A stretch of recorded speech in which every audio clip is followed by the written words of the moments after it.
মাহমুদ আব্বাস ফিলিস্তিনের রাষ্ট্রপতি হলেও অধিকাংশ ফিলিস্তিনি তাকে ফিলিস্তিন রাষ্ট্রের জন্য হুমকি মনে করে।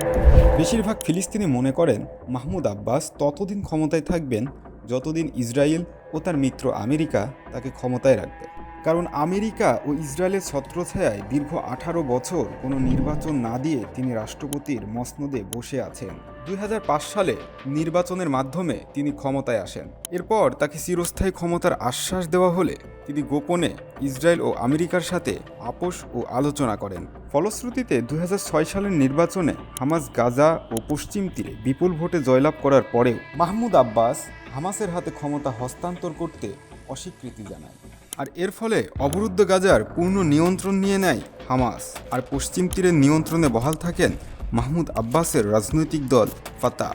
মাহমুদ আব্বাসের এমন সিদ্ধান্তে ফিলিস্তিনের সাধারণ জনগণ তাদের ভোটাধিকারের ফলাফল থেকে বঞ্চিত হয়। হামাসের উদ্দেশ্য 1948 সালের জাতিসংঘ কর্তৃক নির্ধারিত সীমানা অনুযায়ী ফিলিস্তিনকে একটি স্বাধীন ও সার্বভৌম রাষ্ট্র হিসেবে গড়ে তোলা, প্রয়োজনে সামরিক পদক্ষেপ গ্রহণ করা।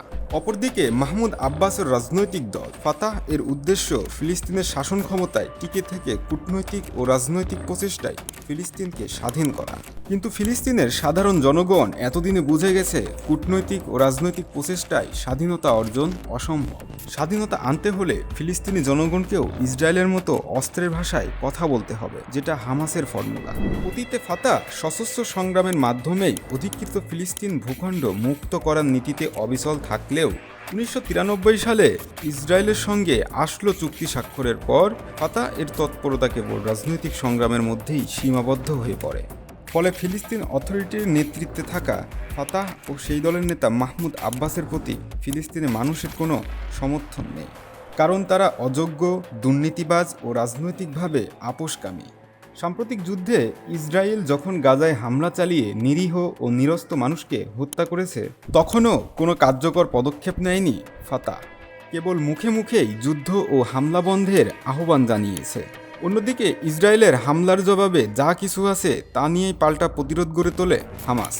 এমন প্রতিরোধে ফিলিস্তিনের উভয় দিকে হামাস যখন তুমুল জনপ্রিয় হয়ে উঠেছে, ঠিক তখনই মাহমুদ আব্বাস বলেছেন হামাস ফিলিস্তিনি জনগণের প্রতিনিধিত্ব করে না। তার এমন বক্তব্য ইসরায়েলের প্রতি তার দালালি প্রকাশ করে।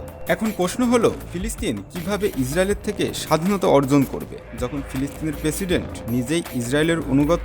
প্রিয় দর্শক, আমাদের এই ভিডিওটি যদি আপনাদের ভালো লেগে থাকে অথবা পরবর্তী ভিডিও পেতে চ্যানেলটি সাবস্ক্রাইব করুন।